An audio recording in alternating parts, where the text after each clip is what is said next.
So the biggest hurdle I've had to face in life that caused me a lot of strife and internal dismay is the harsh reality and the trauma that you face from being considered fat, black, ugly, and gay. Let's discuss.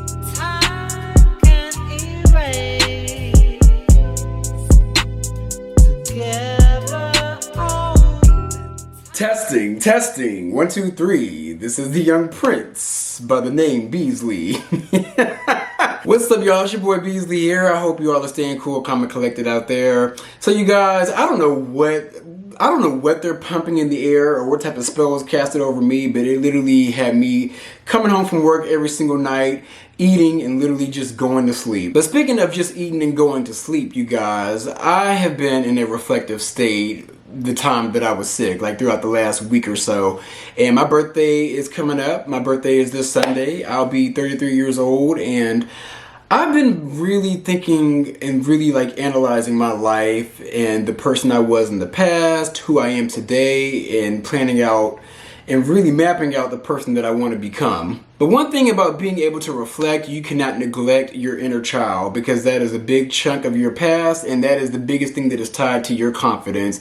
And I will say, across the board throughout my life, you guys, I have not been the most confident person. If anything, my confidence was always in the damn gutter. And my confidence was mainly in the damn gutter because even though I thought I was healing and getting better, my inner child was still wounded. And my inner child was wounded because growing up, I was considered fat, black, ugly, and gay. Y'all, I could honestly say the last time I was truly confident in myself was when I was 6 years old. Like, I just felt so vibrant, so full of life.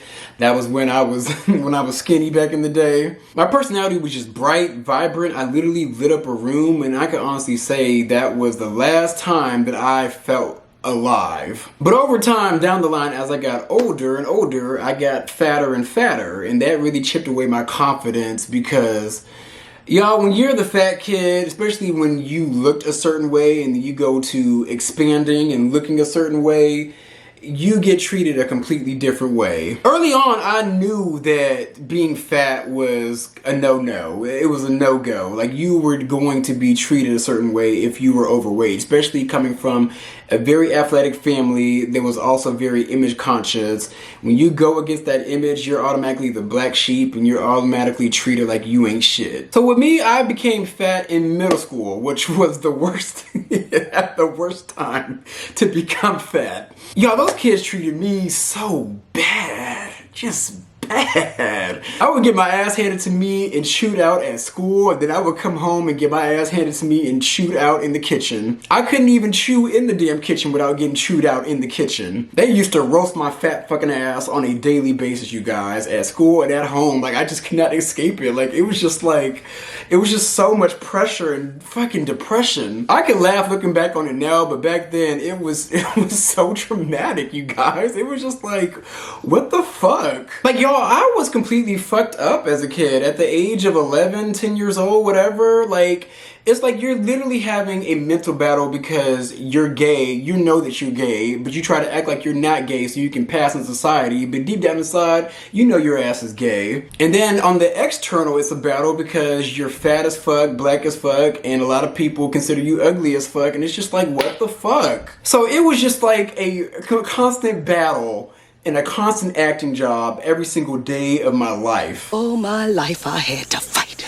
But I will say this, to a lot of black gay people, getting made fun of actually bred their confidence. Like, that's why a lot of gay people are able to cut you like a knife, like a dagger with our words. Like, bitch, you had to be quick with it. Back then, I wasn't quick with it. I wasn't able to get with it. Like, when you are not only black and gay, but fat, black, and gay, you're either overly confident because you had to really stand up for yourself, a cocky asshole because you had to really get in that ass, or you become very docile, very sweet, and you become also like the fat funny friend. See, being overweight, if you really like back and buck back at all the bullying, you're then considered like, oh, you're mean. Like, how dare you? How dare you with your fat fucking ass stand up for yourself? That's what it is. You can't be fat and mean, Andrea. What? You heard me. If you're gonna dish it out, you gotta be able to look it up. Fat people are jolly for a reason. Fat repels people, but joy attracts them.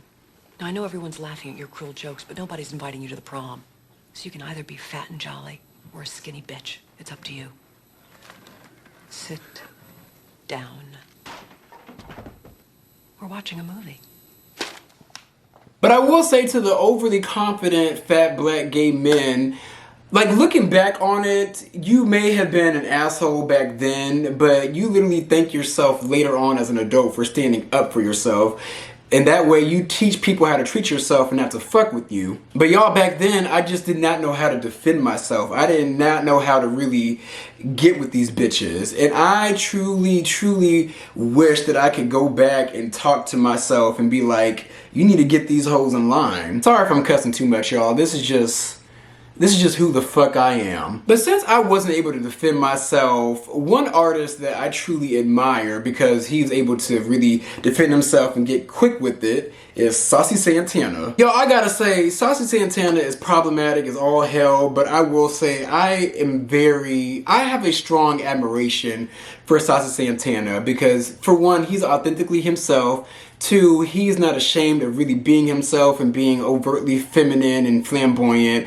And for three, he was, is he considered fat still? Saucy Santana is now one of the BBL girls, but I will say that Saucy Santana, for the longest, like he was introduced to us as the fat, gay, funny friend. It sucks because they keep around the fat, black, gay men because they're fat and funny, but he was able to really like corner a market and really make a name for himself. On top of the fact that his music is good too. Now I will say this about Saucy Santana, this is off topic, but Saucy baby, you need to get your shit together musically. Saucy Santana, at one point, I thought he was going to like eclipse the city girls, but he just fell back to being the fat, black, gay, funny friend. And it sucks because he could be so much more than that. He was actually on the way to being more than the fat, black, gay, funny friend, but now he's kind of fell back a little bit, and now he's just on Love and Hip Hop, fighting with Zell Swag. Like, Saucy baby, you are capable of more and you can do more. Please start doing better. But I will say that I admire him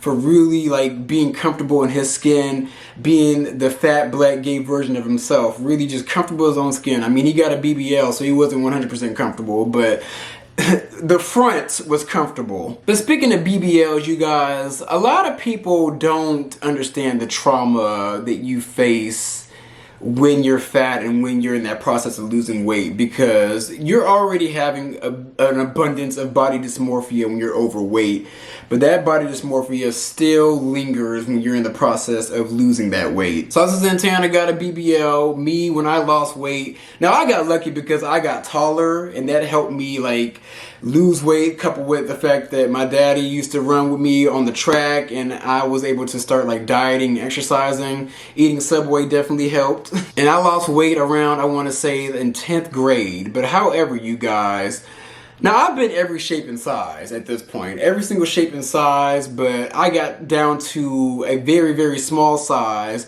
But I didn't notice it because in my mind, I thought I was still overweight. But y'all, it wasn't until my Jamaican auntie Jennifer, shout out to you girl, I need to come visit you.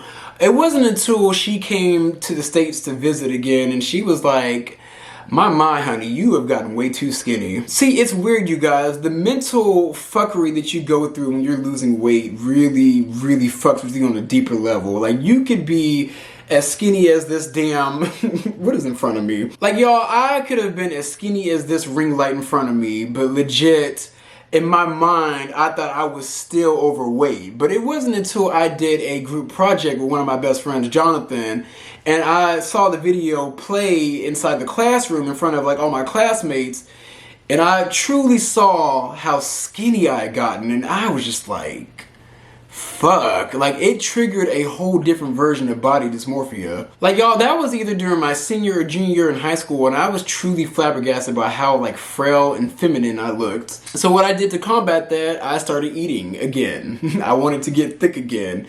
And then in my senior year, I don't know why, but I took PE late, so I had to take PE my senior year, and that's when I started like really like lifting weights with the football players. And to my surprise, I was keeping up with them hoes, and I was just like, this whole time I could have been playing football. I was too gay for football. Like, I was in gymnastics during that time as well. So I was like doing tumbling and flipping and also lifting weights at the same time. So I got pretty muscular my senior year. But then, y'all, I got to college and I was a cheerleader, but despite being a cheerleader, I got kind of fat again. Like, that freshman 15 was a motherfucker, and that triggered even more body dysmorphia. So I've literally been every single shape and size. Especially in college, it was hard to put down the fries. Like, no matter how athletic I became, because I would say I'm a natural athlete, but I didn't play sports my whole entire life. But no matter how athletic I came, it was hard to really get into the shape that I wanted to be, and also the mind frame. So it was just a constant revolving door of different types of body dysmorphia that I was facing. But y'all, I then got out of college and got into adulthood, and my weight was very volatile. Very, very up and down. Very floating in between muscular, thick, and a little too thick. Coupled with the fact that I gained like a nice chest and a fat ass, like that was the only positive of me being fat growing up. I was able to gain two plush pals on my back. But irregardless, I was still never considered that ideal shape. Like, I was always in between different shapes, from either being like muscular, thick, and too thick. And y'all, when I got to adulthood, that's when I started really getting deep into the gay community. And when I tell you, I just felt invisible. Like, I just felt completely invisible. Like, I don't know what it was, but whenever you're overweight or considered too chubby in the gay community, the mass majority of the community shuns you. And it's the sheer fact that now, as men, we're already very highly visual creatures that can be superficial as fuck and stupid as fuck. And with gay men, that is heightened. Like, being visually, aesthetically pleasing is heightened. So it's a community of superficiality, and also a lot of them are stupid as fuck and shallow as fuck. So at that time, if you didn't have like a super snatch body or six-pack abs, like, you were considered nothing, honestly. Like, you weren't considered desirable, and you were not considered valuable for partnership. I will say this though, things have gotten better on the thicker side of things. A lot of people are now chubby chasers and like the thicker dudes, especially with the fact that you chubby people in the gay community, y'all be eating all the dick. Y'all, there's this one fat porn star, I think his name actually is Santana. He just be in the car just but y'all, it's crazy in adulthood. Like, you guys have seen me work out. Like, I'm one of those gays that are now superficial. They kill themselves in the gym, basically because I'm chasing not only internal validation, but also external validation. A lot of gay people, we gotta keep it real. Deep down inside, no matter how confident a lot of us present, a lot of us are not the most confident and are not 100% self-assured of ourselves. Now, if you are, cool, you're doing the damn thing, but a vast majority of us, even unknowingly, are chasing external validation in the gay community, especially on the black side of things. Like, if you guys have followed my channel, y'all see the way I work out. I feel like even the workouts that I do that aren't filmed are way more intense than what I put on the camera, but it's like I'm constantly working out, literally just running away from the fat version of myself, my fat, wounded inner child. And for the longest, you guys, I just kept running away like Sha'Carri Richardson from that fat, wounded inner child, and literally neglected him because I didn't want my PTSD to be triggered. However, you guys, God has a way of poking at you and getting you to see certain things and address certain things that you've been running from. For example, guys, last year I got fat shamed on Christmas. Like, during that time, even though I was working out, my trainer was like, I really want to put you on the stage. Like, you could do the damn thing in bodybuilding. So I started bodybuilding, and during that time I was bulking. So of course I was a little bit thicker than usual. I was so thick, one of my female friends was like, Beasley, you're so voluptuous. And I'm just like, what the fuck? But y'all, Christmas rolled around and my mom got me a Champs tracksuit, and I tried it on, and it was like a large hoodie and it was a large pant. And when I tell you, Mama Beasley looked me up and down, it was like, I I think you need a bigger size. And I was like, no, I like it kind of fitted. And she was like, you can barely fit in it. You're a fat bitch. My mom called me a fat bitch. Y'all, granted, my mom is an asshole. She's a lovable asshole. Being an asshole is a part of her personality. It's a part of her charm. She has an abundance of friends. Low-key, she's the Regina George of her friends. And she said it in a joking way, but y'all, it triggered me. And I felt some type of way. Like, I was just like, I worked this hard in the gym, and I'm still a fat bitch. Y'all, I'm not gonna lie, after that, I just wanted to say, well, fuck it.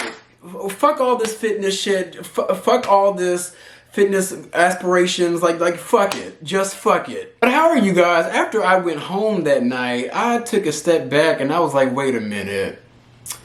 This is like the universe trying to get me to face what I've been running away from. Like, when I really sat down, like, I was pissed. I was sad because I was just like, I put in all this work and I'm still considered fat. Like, y'all, even today, like, I've lost 20 pounds because I'm now trying to cut and I'm still considered plus size. But I will say one thing that night had me do was sit back and really reflect and really face the fat version of my wounded inner child. Now, y'all, I do meditations on YouTube, and they have meditations that are specific for you connecting and reconnecting with your inner child and wounded inner child.